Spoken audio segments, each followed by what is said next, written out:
Dan iman itu sederhananya adalah kita percaya betul bahwa urusan kita ini dengan Allah Ta'ala, bukan dengan selain Allah Ta'ala. Bahkan amal-amal yang kita lakukan kepada manusia yang pahalanya besar, Bapak Ibu sekalian, amal yang kita lakukan pada manusia itu pahalanya bisa melampaui sholat-sholat sunnah kita. Ya, misalkan Nabi mengatakan bahwa hadis ini doib, tapi mayoritas ulama menerimanya secara makna. Nabi mengatakan bahwa memenuhi keperluan manusia, kata beliau, ahabba ilayya min al-i'tikaf di masjid hadza. Memenuhi kebutuhan manusia itu lebih aku senangi, kata Nabi, dibandingkan beriktikaf di masjid Nabawi ini. Untuk menunjukkan bahwa amal yang muta'addiyah, amal yang mengaruh pada orang lain itu lebih disenangi oleh Nabi dibandingkan amal-amal yang sekedar berdampak kepada diri beliau sendiri. Tentu sholat-sholat sunnah kalau wajib tidak bisa ditawar, ya, yang wajib itu selesai sudah. Tapi yang sunnah-sunnah, sholat sunnah, kemudian banyak ibadah sunnah, itu tentu pahalanya besar. Tetapi amal-amal yang lainnya yang punya dampak kebaikan tidak hanya pada diri sendiri, tapi ke orang lainnya itu lebih besar. Hanya baru sekalian, amal yang kita lakukan kepada orang lain sekalipun itu betul-betul menjadi amal soleh ketika transaksinya dengan Allah, bukan dengan orang yang berhubungan dengan amal kita. Kita tidak mencari balasan dari orang yang kita berikan kebaikan. Bahasanya adalah in uridu illa islah, yang aku cari adalah islah, amal-amal kebaikan atau perbaikan. Bukan kalau kemudian kita mendapatkan perlakuan baik dari manusia itu sesuatu yang memang bagian dari nikmat Allah itu. Tetapi menjadi eman-eman ketika respon manusia itu bisa dengan tujuan dan amalnya hilang gara-gara respon manusia.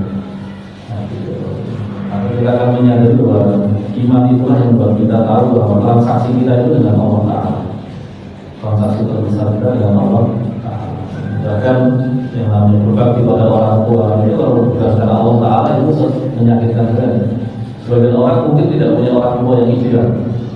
Bahkan sebagian orang tua mungkin punya kelemahan berkaitan dengan persoalan dunia.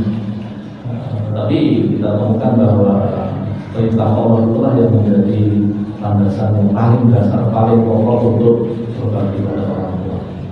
Ayatnya kan surah Isra itu kan luar biasa sekali. Wa in jahadaka ala an tusyrika bima laisa laka bihi ilmun fala tuti'huma wa sahibhuma fid dunya ma'rufa. Kalau sampai orang tua memaksamu, kata jahada kan itu artinya dengan segala cara itu, kata yang dipakai itu ya kata jihad. Jadi kalau sampai orang tua berjihad memaksamu untuk berlaku syirik kepadaku, kata Allah, Allah tidak menyuruh melawan. Allah hanya mengatakan fala tuti'huma, maksudnya bukan melawan ya, rasa dilakukan. Terus kemudian perintahnya Allah adalah wasahibhuma fid dunya ma'rufa, dan temani mereka, pergaul mereka di dunia ini dengan cara yang baik. Padahal perkaranya sangat serius, yaitu sudah memaksa syirik lagi. Jualan dalam konteks akidah Islam itu jualan kali. Nah, syirik itu jahat, memaksa orang untuk melakukan kesyirikan lebih jahat. Tapi kemudian perintahnya Allah bukan melawan, tetapi lalu diiman, jangan dilakukan. Lalu perintah lanjutnya bukan yang sekedar tidak menaati, tetapi shahibhuma fid dunya ma'rufa. Nah itu dia. Berarti kan sebetulnya kalau orang tua itu urusannya urusan dunia, itu berarti kan tidak layak untuk tidak ditaati. Tinggal kemudian kan negosiasi itu iso ora, angel ora menyusahkan atau tidak. Dan berarti diperlakukan baik, lebih berhak lagi. Lalu orang tua yang musyrik saja punya hak diberikan perlakuan baik. Nah, sekarang pertanyaannya adalah, berarti kan anak punya nggak alasan duniawi untuk berlaku baik pada orang tua? Nggak ada. Tetapi imanlah yang membuat orang itu berbuat baik kepada orang tua. Nah itu dia. Nah, di sini kita punya transaksi terbesarnya adalah dengan Allah, bukan dengan orang yang menjadi objek perlakuan baik. Kalau kita renungkan yang semua dilakukan, semua hal yang dilakukan Nabi kita Muhammad SAW adalah kebaikan kepada manusia, baik kebaikan berkaitan dengan ajaran beliau maupun perlakuan baik beliau maupun pertolongan yang beliau lakukan. Tapi responnya bagaimana? Orang kafir Quraisy sudah mereka yang paling jahat. Itu kafir Quraisy itu bermacam-macam. Ada yang nggak percaya sama Nabi tapi masih baik sama Nabi. Ada yang menolak Nabi tapi kalau ada urusan masih berurusan dengan Nabi. Gitu ya. Nah, ada yang kemudian menjadi musuhnya Nabi. Nah, yang jadi musuhnya Nabi itu juga masih berkeperluan dengan Nabi. Dan Nabi mampu memperlakukan mereka dengan sebaik-baiknya. Baik, Allah ya, amal itu menjadi salih tidak semata-mata dia juga karena dia adalah amal yang baik dan dilakukan dengan baik, tapi lebih penting lagi adalah karena asasnya adalah iman. Nah, dan yang kedua, bapak sekalian, amal salih itu menjadi salih ya diasaskan oleh atau punya asas yang kedua yaitu ilmu. Nah, ilmu lah tentu yang memberikan penjelasan tentang apakah amal itu benar atau tidak, tepat atau tidak, tujuannya benar atau tidak, itu adalah ilmu. Maka setelah iman, ya amal itu bersalin dengan ilmu. Dan Imam Bukhari di dalam Sahih Bukhari-nya mengatakan al-ilmu qabla al-qawli wal amali. Ilmu itu sebelum perkataan maupun perbuatan.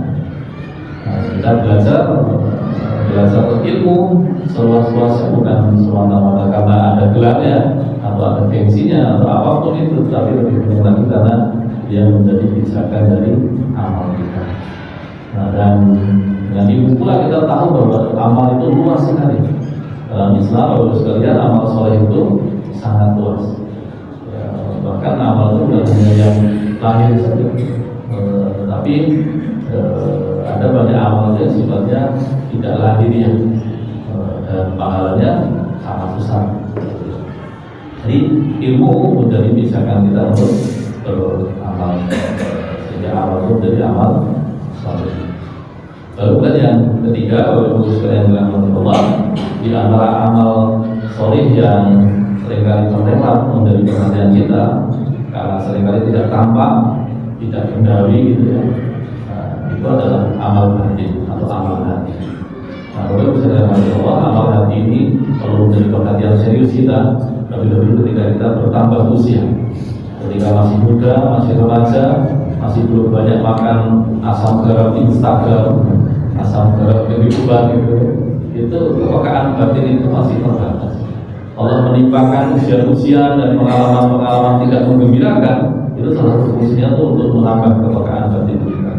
Dan seiring berkembangnya kemampuan batin kita menyadari bahwa ada banyak amal-amal yang sifatnya tidak jasadi, bukan jasmani, bukan benda, tetapi amal-amal hati dan amal-amal batin. Amal batin itu sekalian itu dia tidak tampak. Kalau amal itu ada yang tidak tampak, ada yang perlu untuk tidak tampak, ya, ada yang tampak, ada yang harus ditampakkan. Jadi amal itu macam-macam, ada yang tidak tampak, ada yang perlu untuk tidak ditampakkan, ya, ada yang memang tampak, ada juga yang harus ditampakkan. Contoh amal yang tidak tampak itu apa ya? Tadi amal-amal tadi itu tidak tampak, ya, tapi pengaruhnya besar sekali. Nah, yang ada amal juga yang tidak perlu ditampakkan. Nah, kita perlu misalkan sebagian sholat sunnah kita itu orang nggak perlu tahu. Bahkan kalau perlu dirahasiakan, bahkan dari orang terdekat kita, sedekah kita itu sebagiannya perlu disembunyikan. Beberapa bacaan Quran kita, zikir kita, bahkan kalau perlu ada amal-amal yang memang sebetulnya itu amal tampak ya, tetapi orang nggak ada yang tahu. Kita perlu negosiasi langsung dengan Allah, betul itu untuk kita sembunyikan. Jadi yang disembunyikan bukan aib itu, ya, aib sembunyikan. Karena kalau ada penampakannya dosanya menjadi lebih besar. Tetapi kalau ada amal soleh itu yang memang perlu disembunyikan. Kalau ada amal tampak ya terus sholat tampak, agak mungkin kan sholat nggak tampak itu. Sholat kemudian berjihad dan tampak. Nah, tapi ada juga amal yang perlu ditampakkan. Sholat jamaah itu ditampakkan. Jangan sampai ada berangkat dari rumah ke masjid kalau beli-beli gitu deh. Bukan pemerintah atau tidak ada yang jamaah di masjid, itu bukan begitu. Ya, Anda ke masjid itu perlu ditambahkan agar orang itu ikut Anda ke masjid. Nah, itu memang amal yang harus ditambahkan. Itu yang disebut dengan syiar. Adhan itu ditambahkan, mau agar diri-diri bisik-bisik gitu, dari telinga ke telinga, dari WA ke WA. Dan itu tidak berfungsi. Adhan itu ditambahkan. Nah, itu. Jadi Bapak Ibu sekalian, ada amal yang tidak tampak, ada yang tidak perlu ditambahkan, ada yang tampak, dan juga yang harus ditambah-tambahkan. Memang begitu. Nah, ada pun amal hati jelas, amal hati itu amal yang tidak tampak. Dan Bapak Ibu sekalian, amal hati itu bisa mempengaruhi secara signifikan, secara sangat serius amal-amal lahiriah kita. Ya, makanya Abdullah bin Mubarak, ini seorang ulama besar, sebetulnya punya madhab fikih sendiri, tapi nggak suka orang jadi pengikutnya. Beliau pernah mengajarkan kitab begitu, lalu kitabnya itu menyebut nama beliau nggak suka ya, coba ya, malah senang. Dan beliau suka menyadarkan dirinya sebagai pengikutnya Imam Abu Hanifah atau Malik Hanifah. Nah, Abdullah bin Mubarak ini suka menghabiskan waktu di medan tempur. Bahkan di medan tempur beliau sering menutupi wajahnya. Dan ketika ada seorang sahabatnya itu menampakkan bahwa beliaulah orang yang berhasil mengalahkan beberapa orang kafir dalam duel, beliau nggak suka. Nah, jadi memang beliau tidak orang yang memang begitu itu. Nah, di antara kalimat terkenalnya Abdullah bin Mubarak adalah rubba amalin saghirin tukabbiru dunya wa rubba amalin kabirin tusaghiru dunya. Bisa jadi orang beramal dengan amal yang kecil tapi nilainya besar, pahalanya besar, bukan amal-amal hatinya, karena niat-niatnya. Tapi bisa juga sebaliknya, orang beramal dengan amal-amal besar, amal-amal yang bagi manusia juga hebat, ya, luar biasa, ya. Tetapi pahalanya ternyata kecil, ya, karena amal-amal hatinya, karena niat-niatnya. Jadi amal hati itu sebenarnya punya pengaruh kemana-mana. Maka kita sering secara khusus ya, semakin kita bertambah usia, ya, kalau masih 10 tahun, 10-an tahun belum paham normal, 20-an tahun dan perlu tahu meskipun belum mengamalkan, 30-an tahun sudah mulai berusaha mengamalkan. Di atas 40 tahun ya, ketika fisiknya memang sudah Allah kurangi performanya, 40 tahun itu kan titik puncak untuk fisik itu menurun pelan-pelan ya. Dan di antara pengaruhnya adalah amal batin kita ya sebetulnya menguat. Amal batinnya perlu dikuatkan, ditawar. Dan berkaitan dengan amal batin itu bagus sekali ya, sehatnya amal batin, selamatnya amal batin itu syarat keselamatan. Ya, kalau pakai bahasa yang lain ya inner beauty gitu ya. Ini Jasir Qadhi bagus sekali tafsirnya beliau. Orang seringkali bicara inner beauty, tapi seringkali kalau bicara inner beauty ya hubungannya tentang yang fisik juga ya, sebagai pelengkap atas kecantikan atau ketampanan fisik gitu ya. Nah, ya tidak apa-apa itu, tetapi jangan lupa ada inner beauty yang lebih penting, yang lebih esensial, yaitu apa? Selamatnya hati kita. Nah, di Quran itu kan salah satu syarat keselamatan yang paling utama adalah keselamatan hati kita. Ayatnya kan jelas, illa man atallaha biqalbin salim. Orang yang datang kepada Allah dengan hati yang selamat. Hati yang selamat itu gimana? Hati yang memang selamat, bebas, bukan hanya bebas dari noda atau bebas dari keriput atau bebas dari bercak-bercak gitu ya, tapi bebas dari bercak kesyirikan, dari noda dosa-dosa besar, dari roda-roda kemunafikan.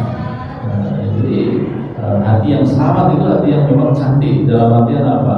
Memang bebas dari pengotor-pengotor yang membahayakan kesyirikan, kebid'ahan, bid'ah-bid'ahnya bukan bid'ah-bid'ah itu, bid'ah-bid'ah yang mengkafirkan saudara muslim, menganggap bahwa iman hanya masalah hati, nah itu kan termasuk bid'ah-bid'ah yang sangat serius, bukan berupa tindakan-tindakan, tetapi persepsi-persepsi, pemahaman-pemahaman yang salah, ya, yang merusak akidah kita, termasuk kemudian kefasikan, kemunafikan, lalu kemudian kemaksiatan secara umum.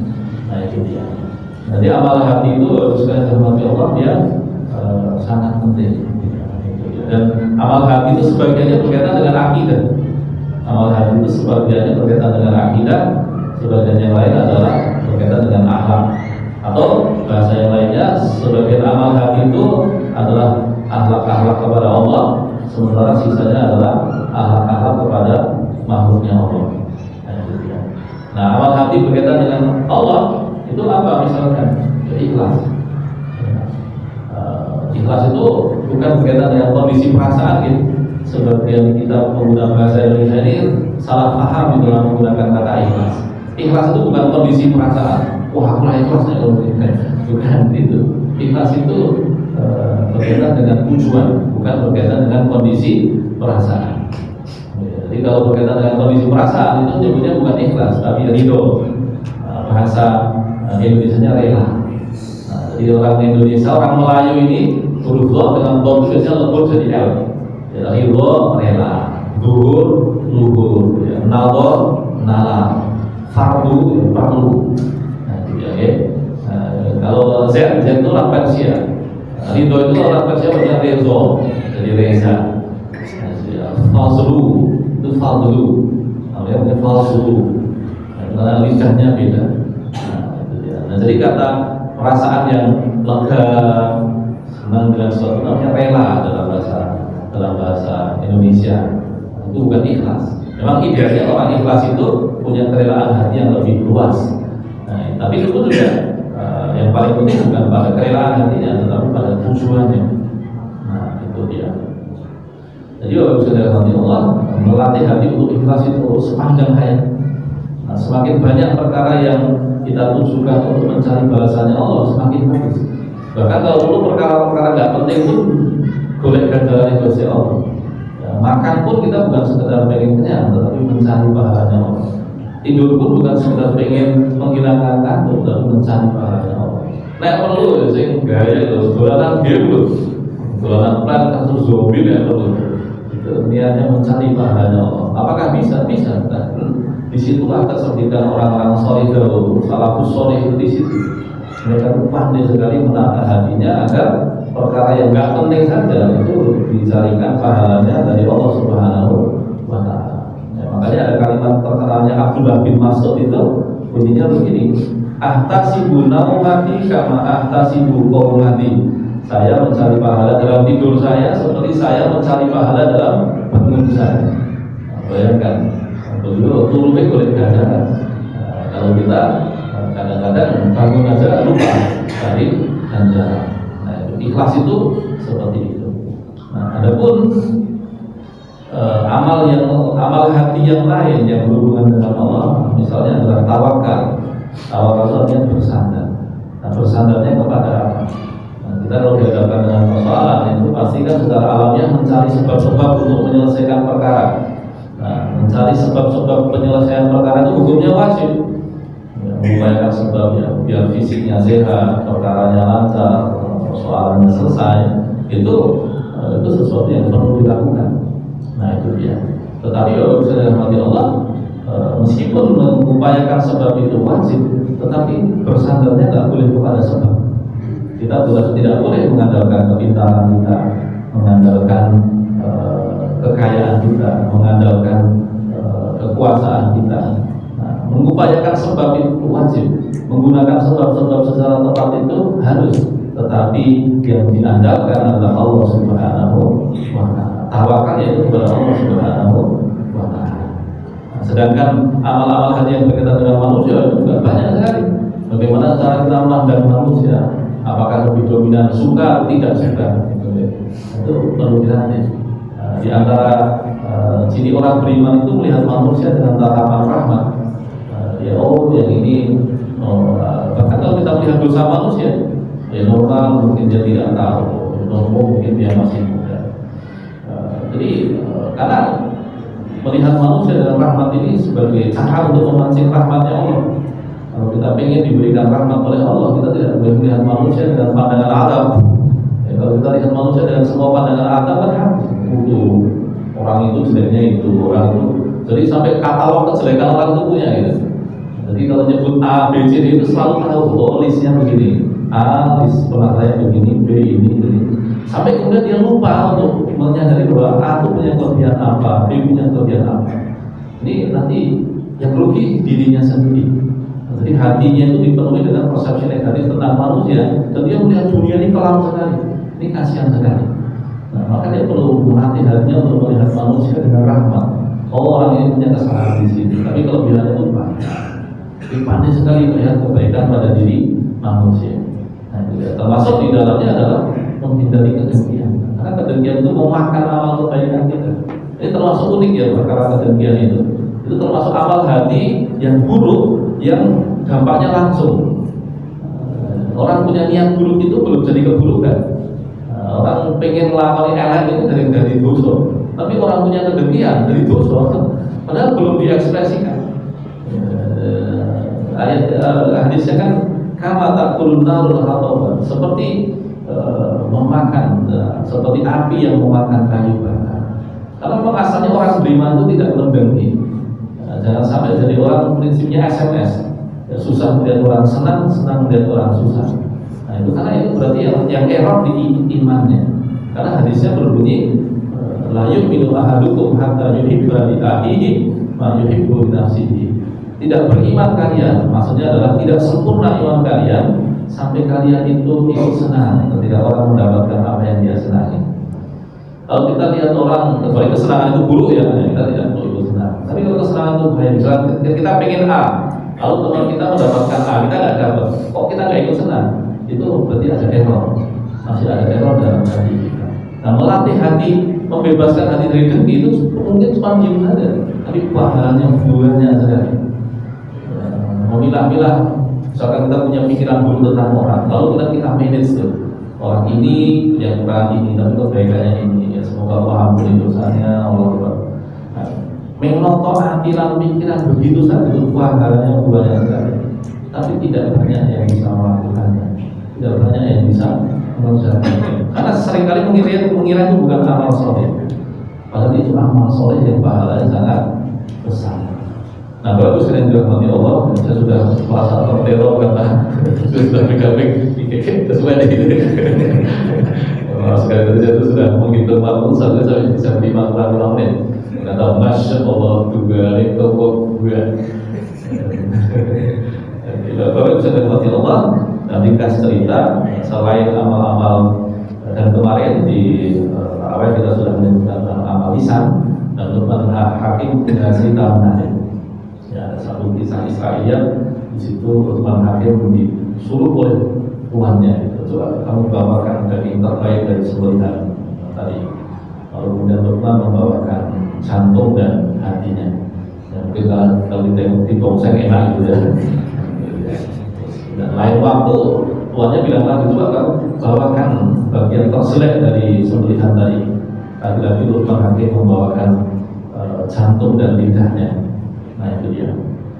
Lalu kemudian tuannya tanya, kok kemarin ketika kamu tak suruh nyari yang terbaik, kamu ngasihnya jantung sama lidah. Sekarang giliran tak minta bawakan yang terselek, juga sama kamu bawakan jantung dan lidah. Kenapa? Dan Luqman menyampaikan pesan, yaitu itulah bagian terpenting kalau dari manusia. Manusia itu kalau dia pandai menata hati, dan hati itu dalam bahasa Inggris maupun Arab sama ya, qalbu. Qalbu itu secara fisik jantung, tapi secara istilah akhlak dia hati, bukan liver ya, bukan liver. Nah, Luqman mengatakan bahwa kalau orang itu pandai menata hati dan lidah, dia dapat kebaikan yang banyak. Sebaliknya kalau orang tidak pandai menata hati dan lidahnya, dia mendapatkan keburukan yang banyak. Nah, Bapak Ibu sekalian Allah, amal itu luas sekali, amal fisik juga sangat luas.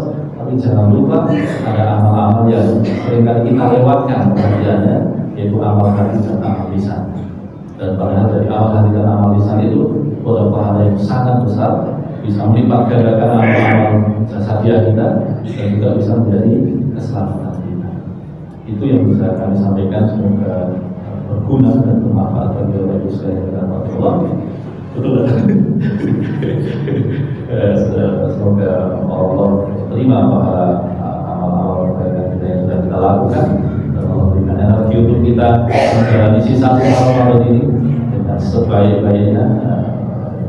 Kita tunggu melewati Ramadan lagi dan lagi dan lagi. Setiap momennya perlu kita maksimalkan. Seperti Real Madrid melihat Liga Champions, ya, meskipun tiap tahun ada Liga Champions mereka selalu ingin menang. Ya sama, ya, meskipun kita berharap ketemu Ramadan lagi, tapi setiap tahun kita ingin menang. Ya, jangan sampai kita punya persepsi bahwa setelah Ramadan sesuai. Semoga kita dimaksimalkan ya amal-amal hati dan amal lisannya, kita mendapatkan pahala sebanyak-banyaknya dari amal hati dan lisan kita, dan kita dilindungi Allah dari ketergelinciran dalam amal hati dan amal lisan kita. Wallahu a'lam bishawab. Barakallahu li wa lakum wa sallallahu ala nabiyyina Muhammad. Assalamualaikum warahmatullahi wabarakatuh. Waalaikumsalam.